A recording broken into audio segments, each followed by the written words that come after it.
ভাই শুয়ে আছি পরীর কোলে, লাল পরি বেডরুম সেট। ভাই একবার ডিজাইনটা দেখেন, সম্পূর্ণ বেডরুম সেট, পুরো ম্যাচিং ম্যাচিং করে ডিজাইন করা। যেমন খাট, তেমন আলমারি, তেমন ওয়াল শোকেস, তেমন ড্রেসিং টেবিল, তেমন ওয়ার্ড্রপ। একদম সীমিত প্রাইসে দিয়ে দিব আজকে সম্পূর্ণ ভিডিও বেডরুম সেটটি।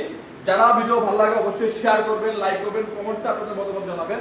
তো এই সম্পূর্ণ বেডরুম সেটের সাথে পাচ্ছেন 6 ফিট বাই 7 ফিট এই লাক্সারি খাট। তার সাথে পেয়ে যাচ্ছেন 3 পাল্লার আলমিরা, মাঝ মিডল পার্টটা কিন্তু গ্লাস করা আছে এবং ভিতরে বাইরে কিন্তু সেম টু সেম ফিনিশিং। কোথাও আপনার কোনো সমস্যা নাই, ইনশাআল্লাহ দেখে নেবেন। এরপরে পেয়ে যাচ্ছেন একটি 3 পাল্লার ওয়াল শোকেস, তার সাথে পাচ্ছেন একটি 2 ডয়ারের সাইড বক্স এবং এর সাথে পেয়ে যাবেন একটি ওয়ার্ড্রপ এবং আকর্ষণীয় ভ্যানিটি। সম্পূর্ণ প্রোডাক্টের মূল্য মাত্র 80,000 টাকা। সারা